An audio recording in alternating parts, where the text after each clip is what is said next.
Hello, everyone. So I'm Tamara Rubin, and I'm very pleased to welcome Dr. Lisa Liang, who is a first-year pediatric allergy and immunology fellow at the University of Manitoba and Winnipeg Children's Hospital.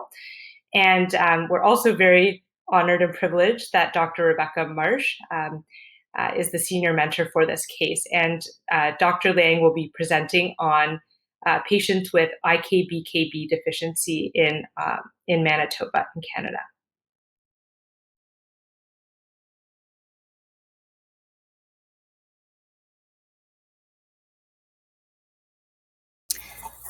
Thank you, Dr. Rubin, for that introduction.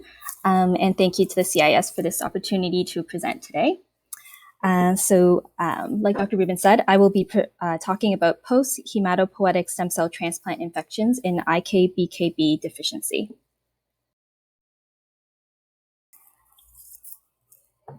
IKBKB deficiency is a rare, profound, combined immunodeficiency. Affected individuals have presented in early infancy with life-threatening bacterial, viral, fungal, and mycobacterial infections. A homozygous founder mutation in the IKBKB gene in the northern Cree population in Manitoba is known to cause loss of IKK beta expression. IKK beta is a critical component of the canonical pathway of NF-kappa B signaling. Here is a chart summarizing the different disorders associated with the NF-kappa B canonical pathway. Included are IKBKB deficiency and IKB alpha gain-of-function mutations.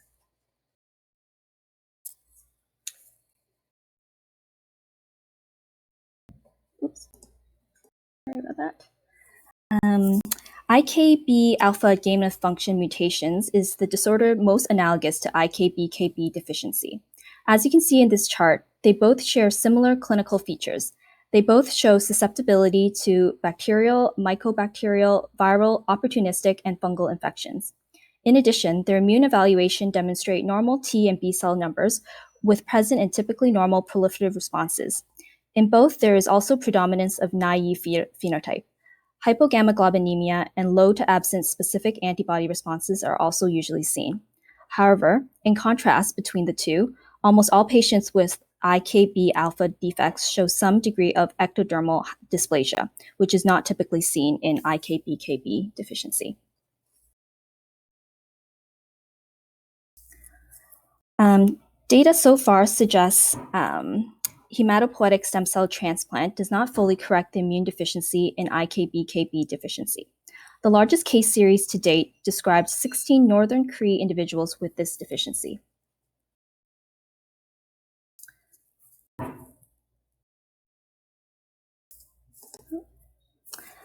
Since the case series, another Manitoba patient underwent transplant for IKBKB deficiency, and longer-term data became available for survivors.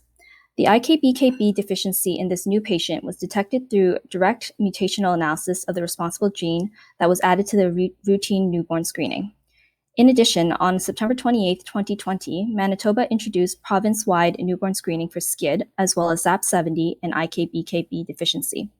Therefore, today's objective is to describe the clinical and immune reconstitution outcomes of the patients of IKBKB deficiency who appear to have an uncomplicated transplant but continue to develop infections greater than 6 months post-hematopoietic stem cell transplant. Here's a summary of the outcomes of the 17 known cases of IKBKB deficiency. Of the 17 known cases, 8 died of infection prior to transplant and 9 underwent transplant. Of those who underwent transplant, 5 died post-transplant. There were 4 who survived, and of those, 3 are long-term survivors who continue to develop new infections post-transplant. The other patient had secondary graft failure and received a second transplant. We wanted to focus on the patients who received a transplant and who continued to get infections but didn't have complicating issues such as secondary graft failure to explain this. The patients who meet these criteria are the ones highlighted in orange. Interestingly, 2 of these 4 patients were actually identified and transplanted pre-symptomatically through targeted founder mutation testing. Studying these patients may provide some insight into future management. This is particularly important since we have recently started identifying pre-symptomatic IKBKB deficiency patients through newborn screening in Manitoba. The next few slides will describe these 4 patients in more detail. Here's patient number 1. This patient is a long-term survivor who is 8 years post-transplant. This patient had standard laboratory parameters that indicated good chimerism and immune reconstitution. Of note, there was no response to repeated post-transplant vaccinations. This patient was not maintained on prophylaxis and continued to develop infections post-transplant as listed here.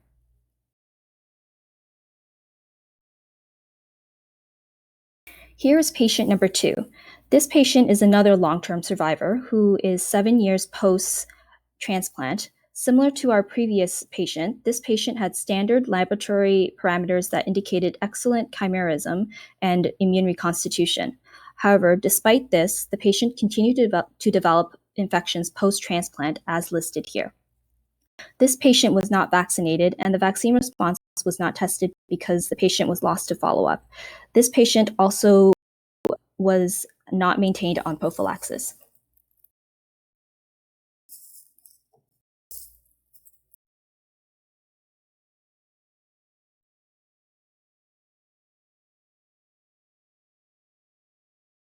Okay, there you go. Here is patient number 3, who is a long-term survivor, now 2 years post-transplant. This patient really highlights the issue of post-transplant infections in IKBKB deficiency. This patient was diagnosed pre-symptomatically and isolated early on.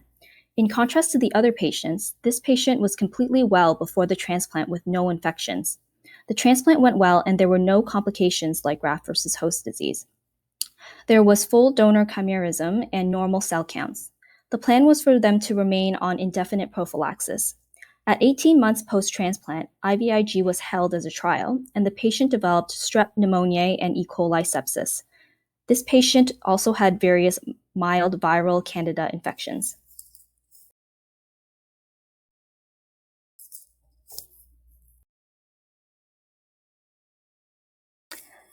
Patient number 4 unfortunately died 8 months post-transplant. This patient was transplanted pre-symptomatically due to newborn screening. Again, this patient had full donor chimerism and normal cell counts. This patient went on to develop a number of different infections as listed here, including strep pneumoniae, bacteremia, and meningitis, which was the cause of death. In addition to the issue of recurrent infections post-transplant, this patient's outcome was also influenced by poor social determinants of health. This patient's home was located in a remote community that was not easily accessible to the tertiary care transplant center. This, plus familial and cultural factors that motivate our patients to return home soon after transplant, puts them at increased risk of morbidity and mortality. As a result, we now have a program that houses family close to the tertiary care center for at least a year and a half post-transplant.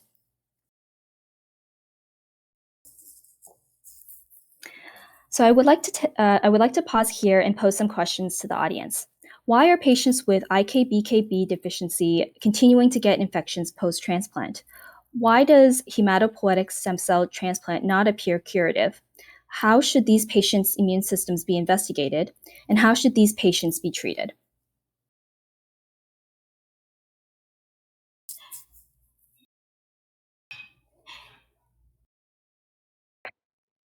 So if anyone has any comments or thoughts, feel free to include them in the chat. I don't see any comments now, so maybe Dr. Liang, you could continue, and then I'll monitor the chat for any questions. Okay, great. Thank you.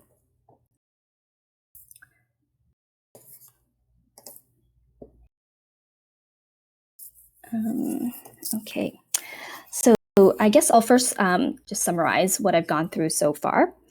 So in summary, I've presented 17 known patients with IKBKB deficiency, and of those, there are 4 current survivors. All of these survivors received hematopoietic stem cell transplant. all of these received a transplant. Severe infections were common in these patients, even the ones that have had apparently successful transplants and that are greater than 6 months out. In addition, we have also touched on the complexities of treating patients in remote areas. We also found that graft failure was common in these patients. Secondary graft failure occurred in 3 out of 9 IKBKB deficiency patients who received hematopoietic stem cell transplant, and this was despite myeloablative conditioning.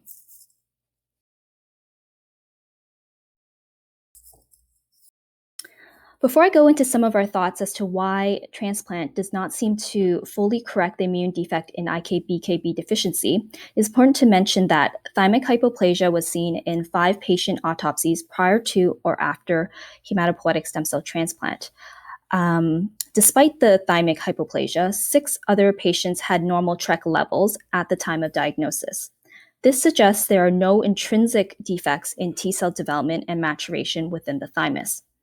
Unfortunately, none of the patients who had autopsies performed had detailed TREC analyses, making direct correlation with underdevelopment of the thymus and TREC levels in a single patient impossible. In addition, splenic germinal centers, tonsils, and other lymphoid tissues are absent in autopsied patients who died post-transplant.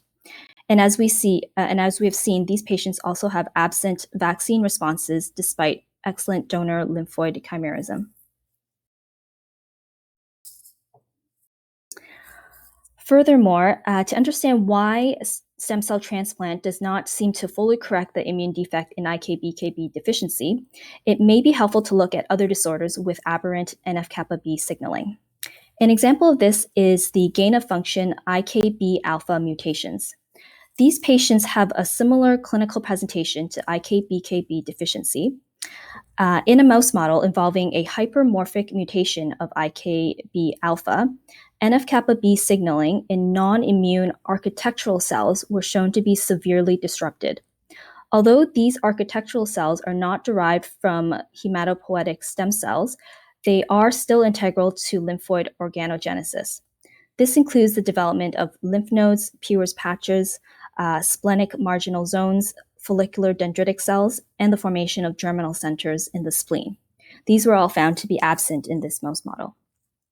Therefore, a similar architectural cell dysfunction could play a role in IKBKB immune deficiency.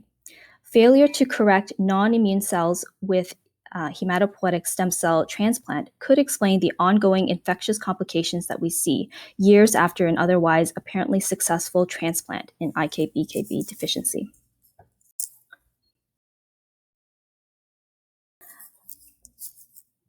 As for why we may see impaired vaccine responses in these patients, Langerhans cells in the skin can take a while to turn over following transplant. If they have not turned over as quickly, and if the compartment has not been stressed, or if a danger signal was not received, the transplanted hematopoietic stem cells may not enter the tissue compartment. It is possible that the absence of IKBKB and the absence of a danger signal drawing the transplanted cells into the tissue is leading to a poor vaccine response. So would it be helpful to stain cells from the lymph node and spleen of the patients with post-transplant infections to see if they are of host or donor origin? Could we treat patients with radiation to induce the danger signal? Splenic function could also be further investigated in IKBKB patients with post-transplant infections by looking at Howell-Jolly bodies and using splenic uptake scans.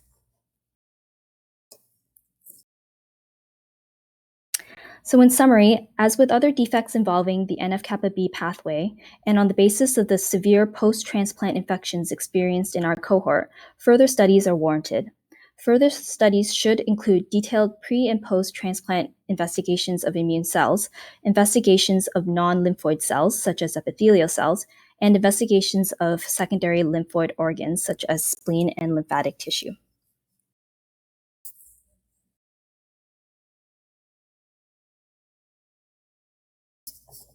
Great. So I'm just going to read some of the discussion in the sidebar. So in terms of preventing infection, as was suggested in the case series paper, Dr. Sneha Suresh recommends lifelong IVIG and asplenia prophylaxis, which is what we have been doing for our contemporary patients. There is a question from Dr. Yu. How confident are people that there's no second defect on the founder apart from IKBKB? So I don't know if you want to answer that, Lisa. How confident are people that? I'm not too sure. From my reading, I haven't seen that as a hypothesis, but that's an interesting hypothesis. I don't know if Dr. Rubin has more insight into this. I mean, I certainly, we certainly have seen lots of patients from communities where patients are known to be affected with these founder mutations, where they develop severe, profound infections, sometimes life-threatening, and don't have the founder IKBKB mutation. So we do know that there may be other undiagnosed immune deficiencies in these communities. And as a case in point, in our immunology clinic, we probably see a third of the pediatric patients from these communities of several thousand people in our clinics with recurrent severe invasive infection. So it is possible that there are more than one problem, but it's not something we know about because we've sent commercial gene panels and clinical exomes on these patients without identifying something. So it might be something novel. But I also think that the IKBKB protein is central enough in the immune system and in the non-immune system that potentially these ongoing infections could be explained in part by something not corrected by stem cell transplant. But I would love to hear other smart people's thoughts on that question. Feel free to put your thoughts in the sidebar there. Dr. Marsh commented that there were quite impressive autopsy findings. Unfortunately, we didn't have autopsy findings that correlated with those specific. I mean, obviously, patients who are living and have had ongoing infection, we don't have tissue data to sort of correlate with those who continue to get infections. Only patients who passed away. There's a question about Peyer's patches. I don't know. I'd have to look back. I think probably not, though. There's only a couple of patients who've had autopsies, but I don't know the answer to that question. They didn't have germinal centers. And then the question about whether or not the thymic hypoplasias in the autopsies could be secondary, that is certainly a possibility.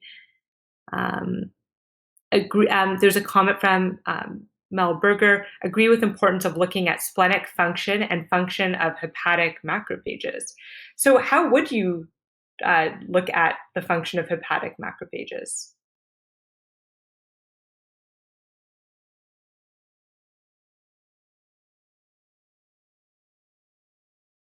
I don't know the answer to that. Something you might be able to do is look at TLR signaling like in fibroblasts from like a skin biopsy, since that's relatively benign to get a punch biopsy for a fibroblast culture. Yeah, that's a great idea. There's a question from Dr. Freeman about whether or not we've seen inflammatory complications like colitis, like what is seen with Nemo. In our series, we have not seen any colitis other than infectious colitis that has gone away after transplant. So we haven't seen like an IBD-like picture. There are other IKBKB patients that are not of Northern Cree descent in the literature, a handful. So I can't recall if any of those patients had that. But there aren't a lot of survivors post-transplant with this deficiency in general. Another comment from Dr. Hayward, the occurrence of Candida suggests problems at final common pathway antimicrobial peptides level.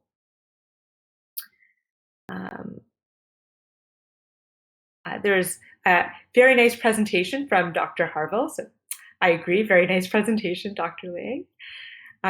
There's a comment from Dr. Hicks. Could you stress them with a vaccine instead of radiation? That's a great thought. I don't know what kind of vaccination that would be. We certainly have tried, at least with the one patient, repeatedly to provide both protein and polysaccharide vaccines without any post-vaccination response.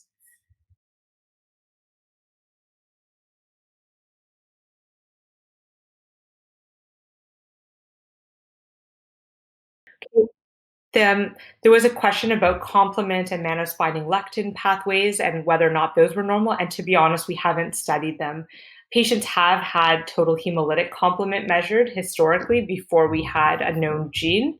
And that, as far as I know, has not been abnormal, but we haven't really studied complement in any detail in these patients. Dr. Yu is asking to review again the types of infection seen. And so maybe, Lisa, you could go back to some of those slides. We were actually discussing offline just now. We saw one of the patients who's now close to 3 years post-transplant. I believe that's patient number 3. And she is on IVIG and amoxicillin, and earlier this year presented with E. coli sepsis. So that was another one that's not on this list for patient 3, but a second E. coli sepsis while on IVIG.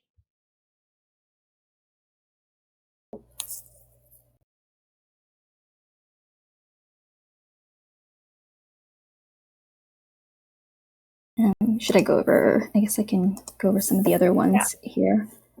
Maybe you could just sort of. Yeah. So patient 1 here had pulmonary Mycobacterium tuberculosis, Staph aureus, bacteremia, osteomyelitis, cellulitis, HPV, 7D warts, and Norwegian scabies. Patient number 2 had strep pneumoniae, bacteremia, septic arthritis, pertussis, pneumonia, scabies, and varicella zoster. And sorry, there you go. And we went over patient number 3. Also had the mild viral illnesses, chronic candida, dermatitis, strep pneumoniae, E. coli sepsis. And then the last patient had parainfluenza pneumonia, influenza A pneumonia, chronic candida, diaper dermatitis, strep pneumoniae, bacteremia, and meningitis, which was the ultimate cause of death.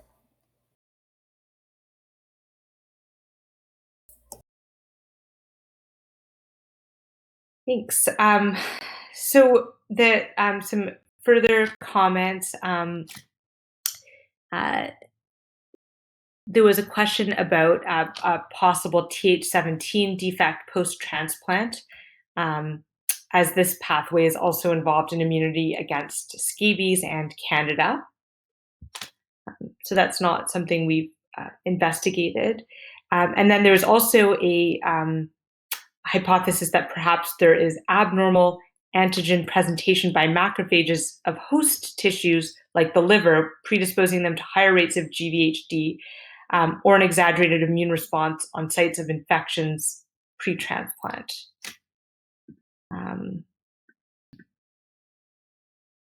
So I don't know that our patients had like higher rates than typical of GVHD, although because these were historical patients, most of them presented extremely sick with lots of different infections. So they would probably be, as far as we could tell, the same risk for GVHD compared to other patients with multiple infections at the time of transplant. And then, but we don't know much about antigen presentation by macrophages of host tissues. And then another comment, it looked as if a number of your patients were transplanted with T-cell containing stem cell preparations. Those recipients are likely to be sufficiently reconstituted by donor T-cells for recipient thymic function to be less important.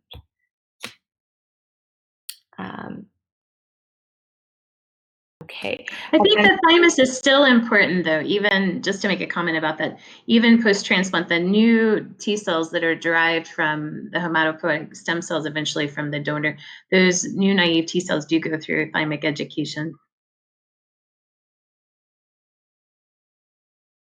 Yeah, thank you. Another comment from Dr. Yu. The infections don't sound excessively esoteric, almost like usual infections, except for the MTB. Although I will say that in this population, tuberculosis is pretty rampant, and so that is a usual infection in this population, as is scabies. So there is a question about whether or not there's a sign that the kid's just having an exaggerated immune response to common infection. That's a great question. I think many of us in Winnipeg at the Children's Hospital in Manitoba, because we see so many patients extremely sick with common respiratory viruses from these remote communities and patients of First Nations descent, have wondered whether or not there's just a different immune response to these common pathogens. But that being said, we still can't understand like the invasive strep pneumoniae sepsis and E. coli sepsis and osteomyelitis. Those things to us seem a little bit out of keeping, particularly in the case of patients who we know are getting IVIG monthly and who are getting amoxicillin prophylaxis. But I'd love to hear Dr. Marsh's views on post-transplant infections, because I know that particularly within the first year or so after transplant, invasive. No, I think you have a signal for increased invasive pyogenic infections. The bacteremias and the meningitis and the bone infection, like you're saying, I think it's notable in these 3 patients. Really by 6 months post-transplant, if things have gone well, there's no significant GVHD lingering, things like this, your immune system is really coming along. You're starting to have good populations of naive T cells. Depending on what kind of donor you had, what kind of transplant conditioning, some patients are even potentially starting to make really good antibody by 9 to 12 months. Some patients it's longer, but some patients are able to come off their IVIG and start vaccination around a year. So this does seem like a lot, especially your sepsis meningitis stuff. It seems profound to me.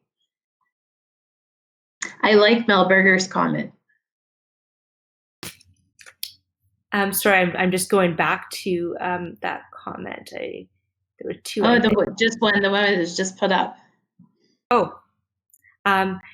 I see. Yes, decreased innate immune signaling and responses in non-immune cells, and I think that is kind of like our current leading hypothesis, and based in part on like comparing these patients to IKB alpha gain of function patients where this was studied, but we haven't actually studied that question directly in our patients.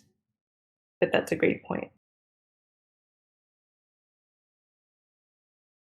Would your patients let you do some skin punch biopsies to grow some fibroblast cultures?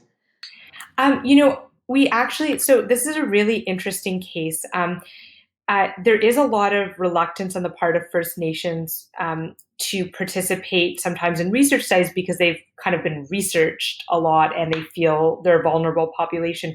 But in these particular communities, there's a lot of collaboration and goodwill. And one of this, actually, the chief of the First Nations grandson was recently diagnosed with IKBKB deficiency.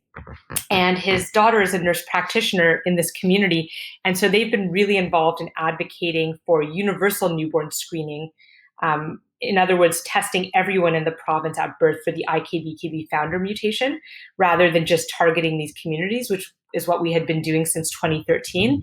And as a result of some of that collaboration and discussion, 2 things have happened. One is that we have started universal newborn screening. The chief's grandson was actually missed because he was born in Winnipeg, not on one of these First Nations communities. And so didn't get that targeted screening, and as a result came to hospital very sick. So now we're doing universal screening. And the other thing that's happened is advocacy regarding BCG vaccination. So we didn't present this today, but most of the patients historically received the BCG vaccination, as is the practice in most of these communities where there's rampant TB, and they've died of overwhelming BCG infection. So we've now advocated to give the BCG vaccine, but only once newborn screening results are available. And so there was a lot of, I guess, concern in these patients because they were receiving BCG from from doctors and nurses, and then their children were dying at fairly high rates because of these immune deficiencies. So I think they would. To answer your question, that was a very long way of answering the question. Yes, I think some patients would be interested and willing to provide fibroblast skin biopsies because they want to know they're interested in this condition that runs at very high rates in these communities. I like that your answer was long, just because it really does illustrate like what you can do as a physician working with special populations, and the implementation of pan newborn screening for that's really remarkable and wonderful, and you're really going to help some patients in the long run. Thank you. So there is a question from Harry Lesman. I'm sorry, I'm probably pronouncing people's names incorrectly, and I apologize. 4 patients received donors from family members. Do we know the mutation status, and are they carriers? So yes, every parent is a carrier in these cases. And we know that the rate of mutation in these communities is about 1 in 13. So it's pretty high. One of the previous fellows never completed this project, but started a project where they were looking at whether or not there was increased rates of infection in carriers. There wasn't an increased signal at the time, but they didn't really pursue this further. But certainly, like a lot of times when we have these patients who don't have IKBKB, but they get lots of infections, we send a gene panel and it comes back, oh, they're a carrier for a pathogenic variant in IKBKB, and we don't assume that that's an explanation for their infection so far. But, and then Dr. Hildebrand, just applauding the advocacy for the patient population and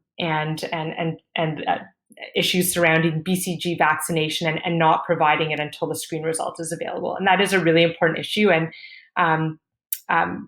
we also know Dr. Hildebrand's in BC, and these patients are probably in provinces outside of Manitoba, probably in British Columbia and Alberta as well. We know some of our patients have actually ended up in Vancouver at the Children's Hospital there.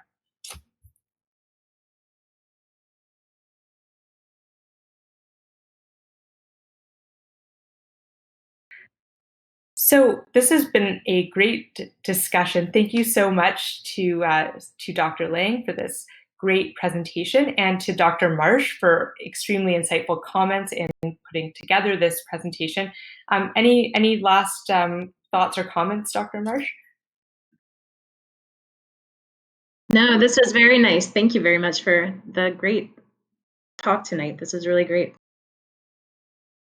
Okay, so we don't have a second case for tonight, but I was going to just go over in a little bit more detail today an article that somewhat recently came out in the Journal of Clinical Immunology, and I think just it was published in the November issue, but some people probably have already been aware of these results. But I thought it was useful, and in particular, as our center is thinking about and starting out with newborn screening for SCID, all the factors that can actually influence outcome. So the purpose of this study was to define the types and timing of infection prior to stem cell transplant in patients diagnosed with SCID by newborn screening or family history. And then also to, as a secondary endpoint, to understand strategies employed by the various PIDTC centers for infection prevention. So some of the previous PIDTC retrospective and prospective studies have shown that despite lower infection rates in those diagnosed with clinical symptoms, those diagnosed by newborn screening or family history still frequently had infection prior to transplant. And actually, a third had active infection at the time of stem cell transplant. And importantly, the majority of these infections were actually identified after the SCID diagnosis was confirmed. So PIDTC 6901 is a prospective study of patients with SCID, either classic or atypical or leaky SCID. And that analysis in that study showed a lack of overall difference in survival between patients diagnosed clinically with SCID compared to those diagnosed with newborn screen or family history. And just in the time of the PIDTC 6901, newborn screening increasingly became a more common way that patients were diagnosed, and then family history is just a relatively infrequent way that SCID is diagnosed. So this was a retrospective analysis of infections and pre-transplant management in SCID patients diagnosed by newborn screen or family history and treated by stem cell transplant from 2010 to 2014. And PIDTC centers were also surveyed in early 2018 to understand what their practices and protocols were for managing patients pre-transplant. So basically, they looked at the first 100 patients enrolled in PIDTC 6901, and they extracted data for the 59 patients in that group that were diagnosed by newborn screen or family history. And family history was defined as having a relative with a SCID diagnosis known prior to the patient's delivery. And the SCID testing for that patient could have been done prenatally or immediately following delivery. And they extracted data for these patients diagnosed by newborn screening or family history, including things like age at diagnosis, age at infection onset, type of infection, location of pre-transplant care, whether it was inpatient or outpatient, and the age at transplant. And then I won't go into great detail about the statistical analysis, but a lot of this was descriptive. So I highlighted some of the figures and tables from the paper and made a few tables of my own just to summarize the results. So 21 of 38 infants diagnosed by newborn screen, or just over half of them, experienced at least one pre-transplant infection, compared to only 4 of 21 infants diagnosed by family history, or about 20%. And this was statistically significant. And this figure also shows the frequency, or which types of infections were more frequent. So respiratory viral infections were most frequent, followed by CMV and EBV. And in gray are those patients who had those types of infections that were diagnosed by newborn screen, and in black, those diagnosed by family history. So the median age of SCID diagnosis was clearly a lot higher for those patients diagnosed by newborn screen, so 25 days compared to 6 days for family history, and that was statistically significant. But to also account for the fact that patients were transplanted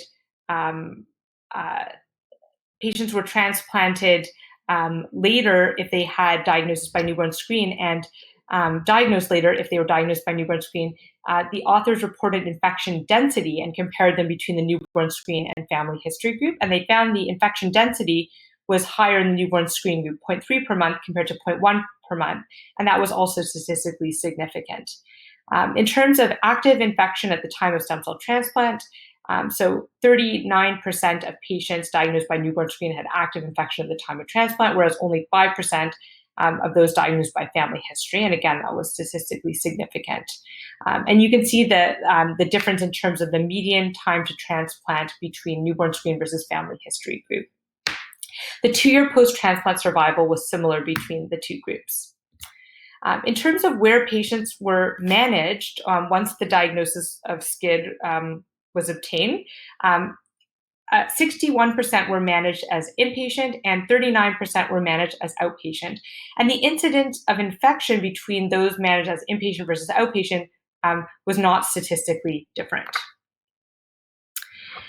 So I just showed you this table, which they included in the paper, but it's probably hard to read and not meant for you to read. But they basically describe the infection seen in the 25 of 59 SCID patients diagnosed by newborn screen or family history who had who were treated with stem cell transplant on PIDTC 6901. And on the second page, those in gray were patients who had no active infection at the time of transplant. There were some patients who had multiple infections at the who had multiple infections. The authors also went into greater detail about some particular infections that were most common, and I'll just highlight CMV because this is obviously an important type of infection to target in terms of prevention prior to transplant. So there were 5 patients diagnosed by newborn screen who had CMV prior to transplant, but they did mention that 2 of these patients, their CMV infection was detected within a month of diagnosis, which suggested that they were exposed to CMV prior to being diagnosed with SCID. Okay, so now I'm going to talk about the survey results. So it is important to note that the survey results, they were surveying physicians practicing at the PIDTC centers, but the survey results didn't correlate with the patient level data that I just showed you. So there was 100% response rate. There were more responses than there were centers because some centers had both an immunologist and a stem cell transplant specialist respond. And there was inconsistency in the responses from centers where there was multiple responders. So I think that was also important, a point to note in general. There were 27 centers of these 42 centers where there was a formal protocol for supportive care for SCID, and 21 of these centers actually submitted their protocol for analysis, and that was discussed in this paper. So most of the centers involved were in states where SCID newborn screening programs were available, and the abnormal newborn screen results were reported to a specialist at a median age of 16 days old, but this ranged from 1 to 28 days. And the initiation of SCID management occurred at a median age of 21 days.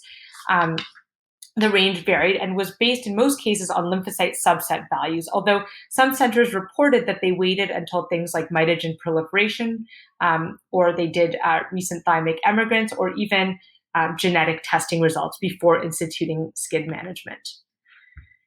So there was quite a variation in terms of what the centers reported, whether or not they typically would manage SCID patients as outpatients or inpatients. Some centers, about half, said it would depend on the particular context for that infant.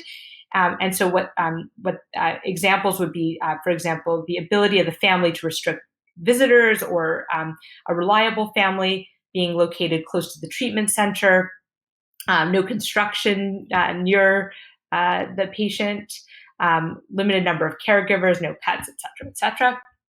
And that's shown in this figure here. 31% of centers routinely plan for inpatient care, whereas 17% routinely plan for outpatient care. And the criteria to determine what an appropriate home environment was really differed between centers. In terms of inpatient protective environments, what was really interesting is that not all centers indicated requirements for things like 2-minute scrubs prior to entering a SCID patient room. Not all centers required staff to wear particular personal protective equipment or be in a room with positive pressure ventilation. Although most centers did restrict non-staff caregivers to a maximum of 2 individuals. There was, though, significant variability in terms of who was allowed to visit, including siblings. So some restricted siblings according to age, but not all centers did by their report. In terms of those patients who were managed as outpatients, in the survey, there was no consistent policy for how often these outpatients should be followed up. Some had no policy, some said weekly visit, some said twice a week, some said monthly. There was a little bit more agreement in terms of prophylaxis and immune globulin replacement. So universally across the survey respondents, this was an important part of SCID management, but the age at which prophylaxis was started or the route of immune globulin replacement wasn't consistent across the board. So the vast majority of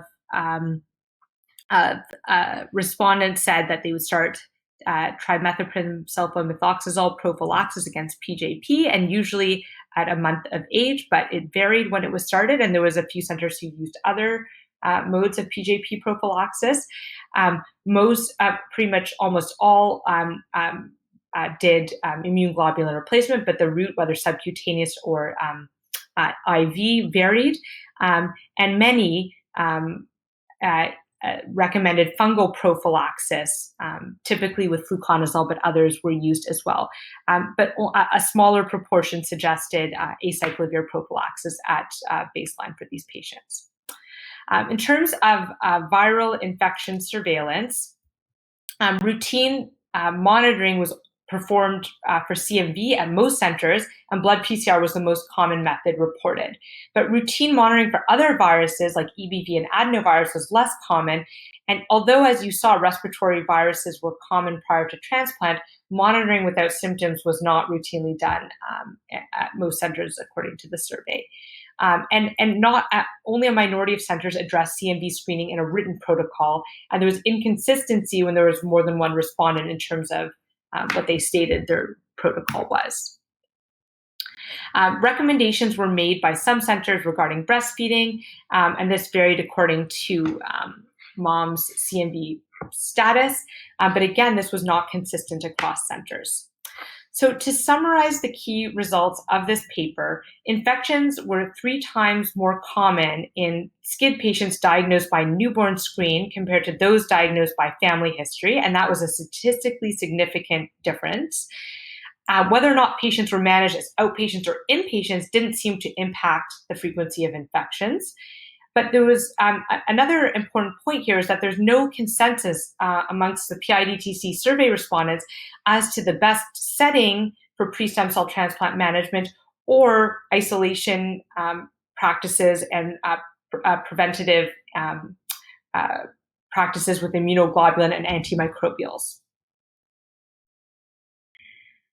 So in the discussion for why these findings were seen, it was postulated that perhaps patients diagnosed with family history were receiving earlier stem cell transplants, as you saw.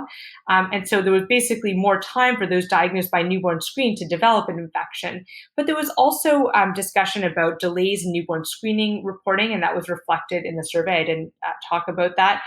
Delays in referral to specialists and delays to definitive therapy. And also the thought that perhaps there might be some psychosocial factors associated with a known family history. So these families with a known family history of SCID might be better prepared to implement isolation and to appreciate the importance of isolation. And they may have also planned for a birth of the child at a place where isolation and infection prevention could be implemented right away. So there is there are some limitations. It was a retrospective study, and they weren't really the standardized case report forms didn't include information that would have been helpful in terms of assessing details about the patient's newborn screening program, where they were diagnosed, or their specific pre-stem cell transplant management in terms of infection prevention. And there, as you saw, there was also a wide variation in management at different centers, making it hard to compare how different factors in transplant management impacted outcomes. And then also, because there was a survey as a component of the study, some people didn't answer all questions, and so the statistical power was decreased. But there is, I understand, a planned prospective protocol to track pre-stem cell transplant interventions on patient outcomes. So that was, that's the study.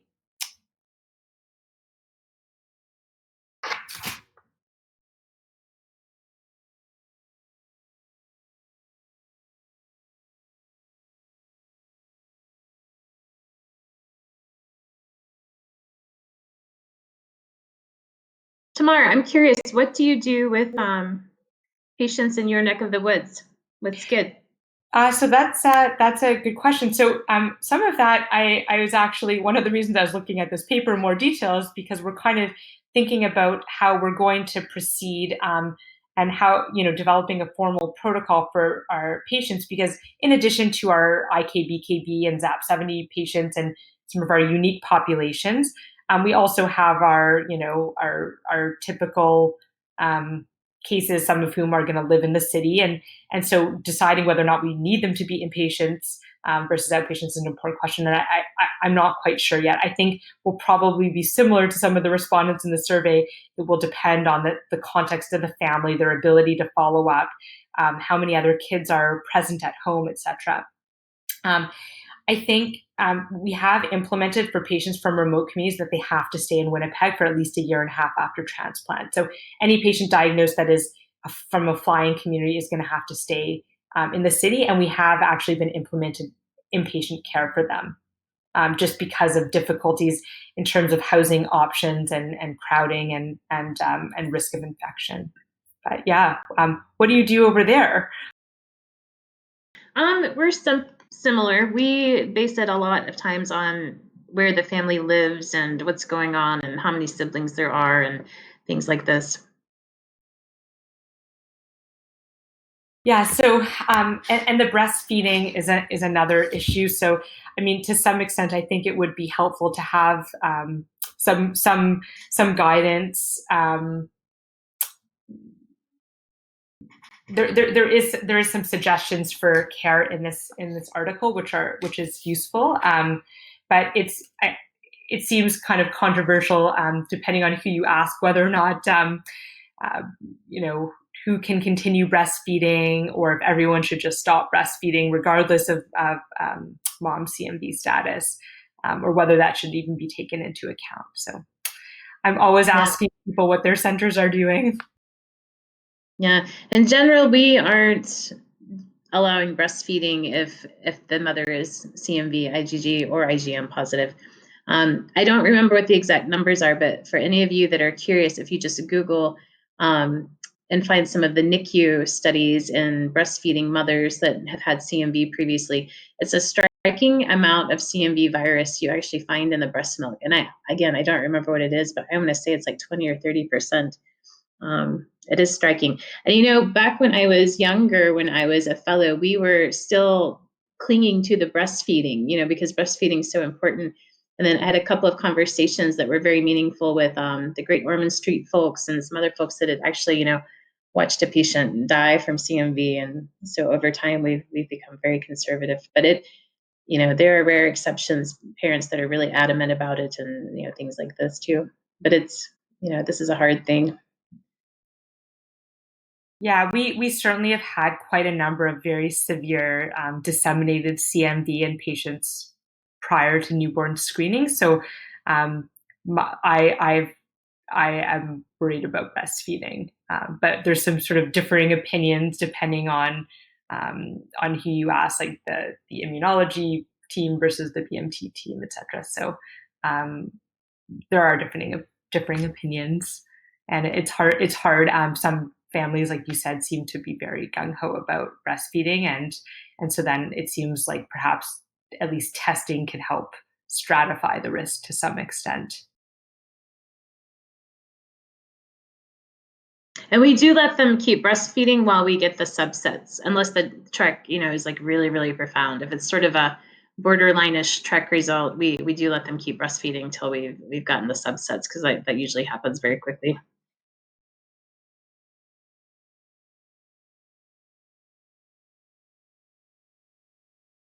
Thanks. Well, I'm just screening the discussion here. Lots of kudos to you, Dr. Liang, and people enjoyed the discussion. There was a question about why fluconazole is prescribed as prophylaxis instead of itraconazole, despite the lack of anti-aspergillus activity. I actually don't know.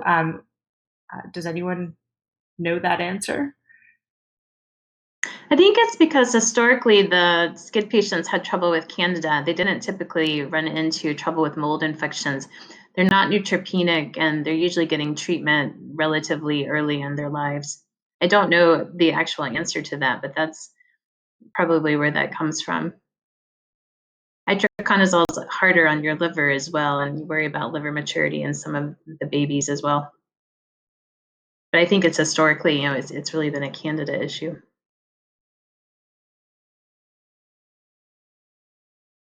Alex may know best, actually, Alex Freeman.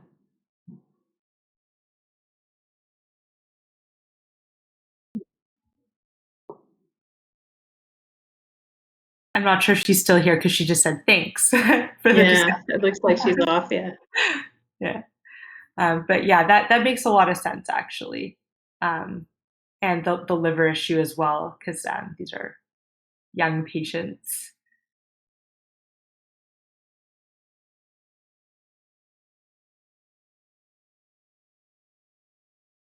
Oh, no, we do have a response from Dr. Freeman. I don't know as much about SCID since we don't see babies, but I always thought also as the candidate issues, as Rebecca said, I don't think of SCID as having many issues with molds.